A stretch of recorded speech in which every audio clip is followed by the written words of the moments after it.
guys, welcome back to the channel. Today I'm gonna be reacting to a video called Top 10 Things Only Canadians Do and Think It's Normal. Well, in their defense, I think there's probably a lot of things that Americans do that Canadians believe it's weird. So I don't know, just saying. But let's check it out and comment, like and subscribe. It's now synonymous with Canada. Slang for our dollar, an image recognized around the world. Welcome to Watch Mojo, and today we're counting down our picks for the top 10 things only Canadians do and think it's normal. I'm scared.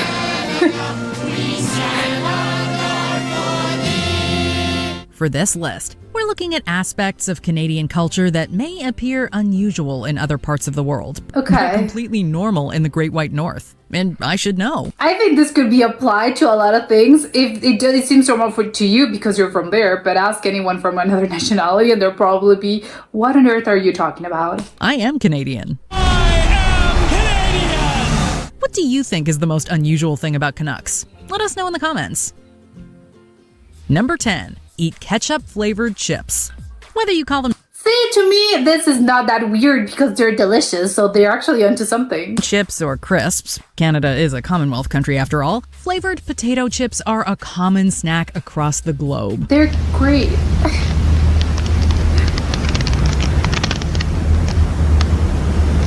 Oh, because it's mimicking the ketchup. From barbecue Okay, that was a fantastic commercial. to bacon, plain, rippled, or even dill pickle, the flavors of this popular snack run the gamut. Yeah. However, one flavor is notoriously famous for being available almost exclusively in Canada: ketchup. That is nice. It's not ketchup. Definitely not ketchup. Nicer than ketchup. Yeah, it is. No, it tastes, Condiment flavor I think it tastes sort of tomato-like, but again, the US can say something's weird because they have a lot of weird flavors. That's what I'm treat gonna is a say. huge favorite of Canadians because it's delicious, and one that often confuses visitors from other countries. Although its origins are a little fuzzy, it was likely inspired by the long-standing pairing of ketchup and another potato-based food, French fries. It's the powder or the seasoning, but it's working. That's such an easy answer. It wouldn't have occurred to me. I did not know that. There you go. Either way, it's one of many unique food items that many Canucks seem to long for. Number 9. Wear shorts in cold weather. What? Yeah, the stereotypes are true. Canadian winters can be bitterly cold. So why are they What wearing many shorts? may not know is that the climate goes extreme on both ends. The government of Canada issued a warning today about a dangerous condition that seems to be spreading farther north thanks to global warming. White guys wearing shorts all winter. Sure, some places might dip below minus 40 in the winter, but some summers can see highs of 104 degrees Fahrenheit, or above 40 in Celsius, as Canadians would say. So with such a broad spectrum, it's no surprise that locals have acclimated to drastic changes in temperature. So much so that it's If it's no, do not wear shorts. You're gonna freeze your legs off. fairly common to catch someone wearing shorts that you'd likely associate with warmer weather in the winter. It's Okay, that's minus weird. 20 out there today. Why, in good heavens, are you in shorts? I'm in shorts. Yeah. Why is the big question? I guess I'll He has such a beautiful Canadian accent, but also I'm wondering if it's because they're so used to the cold that it doesn't hit them. like the cold. After enduring the heavy cold for several months, some residents will break out the shorts and walk outside in sub-zero temperatures. No one's That's going insane skating to me. like that, but you may very well see someone walking to the store in the snow in shorts and sandals. Sandals? There's some brave people. Breaking the elements with Number 8. Give their The sandals, I think, are a step too far because the snow's gonna melt, it gets disgusting, and it's on your toes. Ew. No. coins unique names. In 1987, a gold-colored coin was introduced to eventually replace the Canadian $1 bill. Dollar coins will replace the bills that are now stuffed into fare boxes, reduce the number of quarters we have to carry around, and save Canadian transit authorities $2 million annually. Slightly larger than a Okay. quarter, the $1 coin depicts Queen Elizabeth II on one side, and on the other is a bird seen widely across the country, the loon. hence its cute nickname, Loonie. Loon. In 1996, the $2 bill was also replaced with a coin that received its own moniker, the Toonie, It's really funny because of the saying, it's faker than a $2 bill. as in the number 2 and the Loonie, even though it has a polar bear on it. Introducing Canada's That's new so adorable. $2 coin. Change that counts. Among Canadians, these two coins and their unique names are quite treasured. It's federal currency, and you people talk about it like it's a Hanna-Barbera character. In fact, at the 2002 Winter Olympics, a lucky Loonie was hidden under the ice where both the Canadian men's and women's hockey teams I'm sorry, I can't with the name. A lucky loony? What? won their gold medals. It became a piece of Canadian lore after a loonie was hidden at center ice at the 2002 Salt Lake Winter Olympics Okay. as a good luck charm. Have you ever heard of a more Canadian story than that? No, Number absolutely 7, not. put Clamato in Bloody Marys. Should you travel anywhere in the world and walk into a bar and ask for a Bloody Mary, the bartender is likely to serve you a tomato juice-based Correct. cocktail. A little bit Yes, of lemon vodka. juice really helps pick up the flavors in that. And that's a simple way of making a simple Bloody Mary. But for Canadians, their red drink is known as a Bloody Caesar and has one distinguishing difference from its counterpart, clam Bloody broth. Caesar? Instead of tomato juice, Canadians use a mixture of both tomato juice and clam broth, known most famously as Clamato. Really grabbed Canada by storm, and you see this drink everywhere that Canadians get together. A sig- No, this is a step too far for me. Even the Bloody Mary, I'm sorry, I think it's disgusting. This is a million times more disgusting to me. I'm sorry. signature I can't. cocktail. The Caesar is almost as common in Canadian bars as any of the high-powered beers the country is known for. No. So next time you're above the 49th parallel and looking for a zesty beverage, try replacing your Bloody Mary with Absolutely a Caesar. not. And No. your taste buds will thank you. That's good. I haven't had one of those like in quite a long time, I must say. No, your taste buds are going to explode because it's way too crazy. No. good. Number 6, send letters to Santa, who lives there. Every everyone year, countless That's not weird. Everyone sends letters to Santa. Well, if you're a kid. kids send letters to Santa Claus hoping to get their favorite toys for Christmas. 4-year-old Gavin isn't taking any chances. He's going straight to Santa with his list of Of Christmas course. wishes. Yes, lots of toys. You want lots of toys from Santa? For Canadian youngins, it's even easier given that Santa's address is actually in Canada. It even has its own special postal code. What? HOHOHO. The North Kids Pole. and Kids at Heart can send letters addressed to the North Pole in Canada and are guaranteed to receive a reply. How does he do it? No one's sure. But it's probably not all that hard for a guy who taught reindeer how to fly. Whether the North Pole is actually Okay, that's adorable. in Canada is currently under debate, but that certainly hasn't stopped thousands of kids from sending letters every year. The country's Yeah. national mail carrier, Canada Post, makes use of volunteers, or Santa's elves, if you will, to help keep this program active year after year. So Canada Post has hired some special letter carriers to help out. That's so cute. of experience making deliveries, and they definitely know the way to the North Pole. Hey, there's Rudolph and the guys now. Number 5, make unencumbered visits to Cuba. Contrary to popular belief, residents of the United States are actually allowed to travel to Cuba if you're willing to jump through a series of hoops to get there. Oh But my, due to the okay. U.S. embargo on Cuba, tourism hasn't been permitted for years. The U.S., fearing communism's expansion, sets up the embargo to strangle Cuba's economy. Canadians, however, have not had any such restrictions. Cuba is often cited as one of the most popular destinations for Canadians who wish to escape the cold winter months. Canadians enter Wow. and leave Cuba at twice the rate of any other nationality. There's a lot of places with including beaches. Cubans themselves, which gives some idea of just how dominant they are in the Cuban tourist market. Most major airports have direct flights, and countless inexpensive, all-inclusive packages have made it easy for Yeah, of Canadians to course. enjoy beaches, sun, and, if interested, cigars in this Caribbean destination. Blending the traditions of Spain, Africa, and its native peoples, and lit by the fires of independence and revolution, the aromas, textures, and flavors of this Caribbean nation are like no other. Number 4, celebrate Thanksgiving in October. They have A Thanksgiving? holiday to celebrate the harvest is fairly common around the world. But in modern Oh, media, okay. we often hear about American Thanksgiving in November and Yes. the Black Friday sales and chaos that follow. Turkeys. I'm sorry, I know that Thanksgiving, I think the concept, you're celebrating the pilgrims. Well, not celebrating, honoring, I don't know, you're thankful the pilgrims, whatever. I didn't know that other countries did this as well. potatoes are ruined, potatoes are ruined. For Canadians, the same Thanksgiving holiday is actually celebrated in October. But why? I forgot, you guys are weird. You pronounce the word out.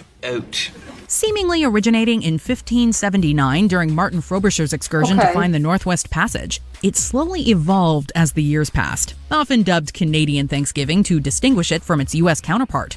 Canada is not the only country that celebrates it in October. The thing is, Oh, okay, that's news to me. But also, is it the same? Do they have turkey, cranberry, gravy? it's basically the exact same holiday, except earlier. Grenada, St. Lucia, and even Germany celebrate similar festivals that same month. And Really? honestly, it's nice to have a longer break between this giant meal and the one in December. Yeah, and Christmas. But I didn't know. Again, what do they eat? We'd love to know more about this. Better to have Thanksgiving 1 month before Christmas that the Americans do? Or is it better to have it two months before, as Canada does? I see the point. Number 3, are sorry about being sorry. Constantly, yeah. Ask virtually anyone around the globe to describe a Canadian, and they'll likely use one word. Friendly. Sorry. Canucks are widely considered some of the friendliest people in the world. Yeah. Oh, sorry there. Didn't see ya. You okay? I'm fine. Okay. Sorry about that. So friendly, in fact, that we've been stereotyped for apologizing for almost anything and everything. It's become such an ingrained part of Canadian culture that the Ontario government had to pass the Apology Act of 2009, which stated that an apology does not automatically comprise an admission of guilt. Well, this is a mugging. So, Yeah, it's just a figure of speech. I'm not actually saying, yes, I did it, and I'm sorry. What? Yeah, I'm sorry about that. If I could just get that wallet right there. It's one of the more quirky aspects of Canadian culture that certainly distinguishes us from other countries, who shall remain nameless. Sorry, we're just too polite to call them out. We say it correct. Sorry. I think that they just don't know how to say it because they never do it, or they just blame it on the nearest person and or country. They just do that. Number 2, buy milk in bags. At one time, the milkman came to your house and dropped off your bottles of milk. Oh, it's only the milkman. Yeah, timing periods. Maybe I should be a milkman. As cartons became the norm, people got used to buying them in stores. For Canadians, the shift from the imperial measuring system to metric also brought something new. Milk in bags. Why is it in a bag? It's so dangerous. What do you mean? Why? Why would you put it in a bag? As companies were shifting all of This makes me stressed. Yes, it can break so easily. You're gonna have a disaster. their containers to new sizes, milk bags were easy to change. Oh my Quickly God. enough, bagged milk became quite popular This seems wrong. Even pouring it in, this seems wrong. and is still widely used today. Canadians aren't the only ones who use it either. No. You know, if you want to save something No. yourself, you can always just kind of Oh my God, no. Gross. No, stop. like sucking on a teat. Quite literally. No. China, Stop. Israel, South Africa, and even Argentina all make use of the arguably more environmentally friendly container. But cut that corner hole too big and you are in for an utterly How is it more sustainable and environmentally friendly? Oh, it's plastic. disastrous bowl of morning shreddies. Your milk comes in bags. Before we continue, be sure to subscribe to our channel and ring the bell to get notified about our latest videos. You have the option to be notified for occasional videos or all of them. If you're on your phone, make sure you go into your settings and switch on notifications. Number 1. Sing national anthem in both languages. French Fun and fact, English. the original O Canada national anthem was actually written in French and then translated to English in 1906. Oh. 1906, that's so recent. And since then, the lyrics of the anthem have been updated occasionally to reflect the changing times. But one thing that hasn't changed I love that it's been updated occasionally. How many times? is how both English and French are frequently intermixed during public performances.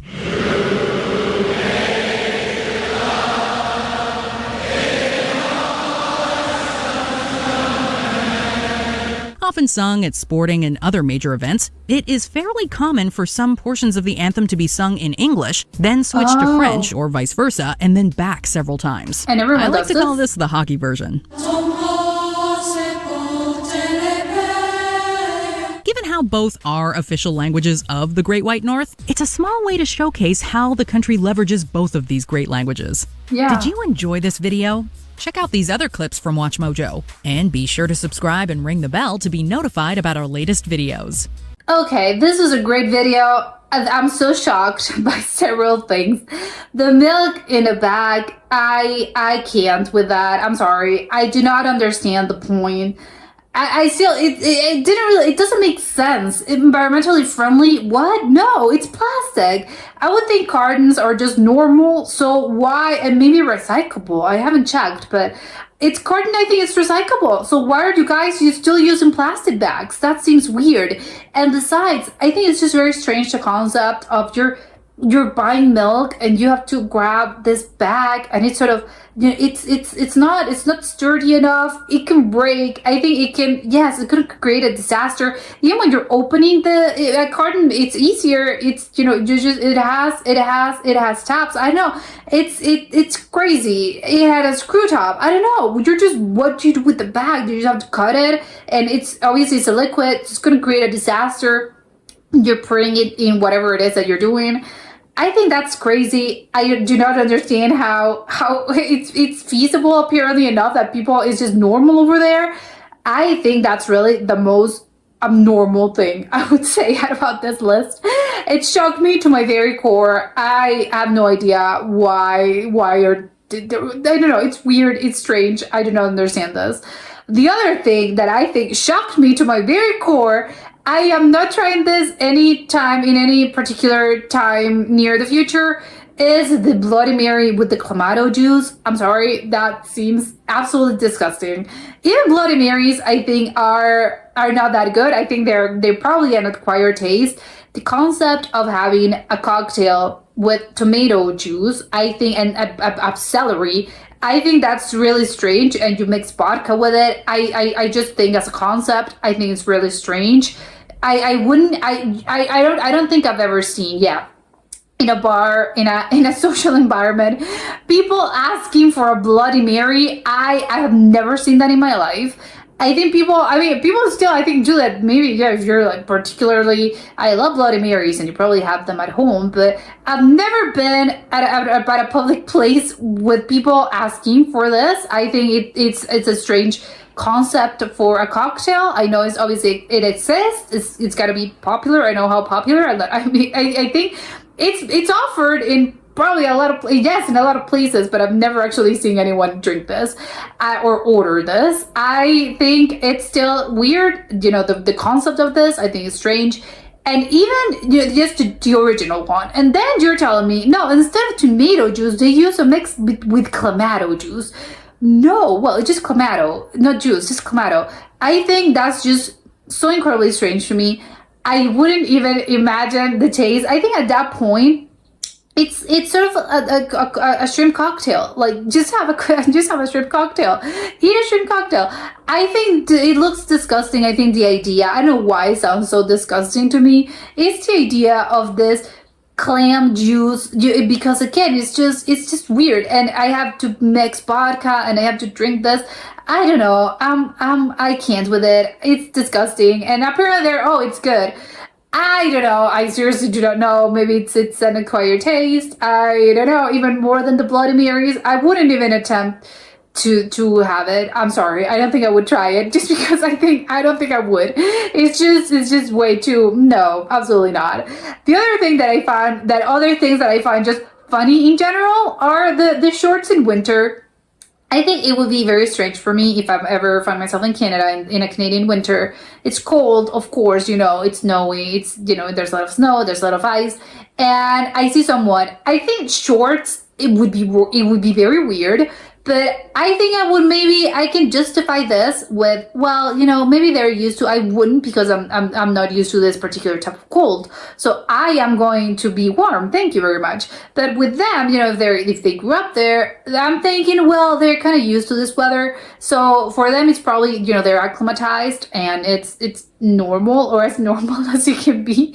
I'm just wearing shorts because I'm not that cold, even though it's minus whatever. So I can maybe justify that. Although, to be honest, I think it would be more of a a badge of honor, I think a gold medal, like, as in, oh, I have the badge of honor that I just went out in shorts in this incredibly cold weather. And because, I'm strong, I'm a strong person, I'm so Canadian that I can just run around in shorts in the middle of the winter. So I think, again, a part of me believes that there's a little bit of that, of just, you want to get that badge of honor because you're cold, but I'm not freezing, but you want to be able to say, hey, yeah, I'm so Canuck that I don't care, I'm wearing shorts.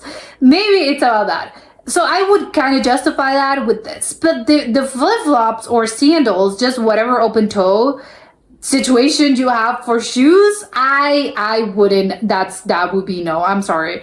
Just because, again, when snow melts, it's just gross ice, and it's all a weird sludge of things, and it's mud, and it's brown, and it's dirty, and it's disgusting. So you're telling me you want to walk around with ice cold slush on your feet? No, and on your toes, getting in between your toes if you're wearing flip-flops. I don't think anyone wants this. So I would be, what are you on about? Maybe it's, they're walking, I don't know, getting the newspaper. Do people still get the newspaper? I don't know. Maybe they're taking out the trash, or just taking a walk with their dogs. But even then, it's no taking a walk with your dog. It implies maybe a 10-minute walk. The thing's gonna melt. It's gonna get in your toes. It's gonna get in your feet. It's gonna be disgusting. I'm sorry. I do not agree. But I do agree with the ketchup chips. I think they are so incredibly good. I don't know why people find this weird, to be honest, because yes, it's so the easiest answer to this is, how come they were, who thought of this? I'm gonna put I'm gonna put, I don't know how they're made, probably not like I am imagining, but ketchup flavored chips. I think, they are incredible. It hadn't occurred to me to think, this was invented because people said, well, French fries and ketchup, it's a perfect combination. So why wouldn't we put this in chips? Great idea, amazing, absolutely. But I don't think it's that weird, and I don't know why people find this weird, especially considering the fact that in the US you can find chips of a bunch of weird flavors. So I don't know why you would think, ketchup is where you draw the limit. Do you have dill pickle? Which I think dill pickle is it's a very popular, I know, it's a popular flavor. But if you really think about this, it's weird, right? I think, putting dill pickle, then pickles in general on chips, that to me is a little bit weirder than ketchup, or just maybe any kind of habanero or very spicy situation on your chips. I don't know, to me that's a little more, it's weirder than ketchup. So I don't know why people are weirded out by this, because think about it. Again, ketchup and fries, they go together, they go hand in hand. So why do you think it's weird? I'm weirded out that people think it's weird. So I am all for it. I'm I'm thankful for Canada because they invented this. And of course, speaking of thankful, the Thanksgiving situation, we'd love to know, they said it's the same thing. I don't know why it doesn't make any noise. I don't know, we're just in Canada. They have, I don't even know, I wouldn't know, is it the 4th? The fourth Thursday in October? Was it October? September? No, I think it was October. How was it? They mentioned it's the same, so is it really exactly the same? Do they have the turkeys and the gravy and the pumpkin pie? Is it exactly the same, or no? They have their own, do they eat Canadian bacon? I don't know. We'd love to know what a Canadian Thanksgiving meal consists of. And in other places as well, because I'm just learning. Germany also does this. It's what, and I think it was a Caribbean island, Saint Lucia. I can't remember. But I would love to know how Thanksgiving looks like in other places in the world. Just because I think it's I think to me it's such an American concept and such an American holiday that it's weird to think that Canada also has this and other places as well. To me, it's just that's the weird part to me. Just the fact that this Thanksgiving is not an American thing. No, mind blown, incredibly crazy. But that was it for today, and I'll see you next time. Bye!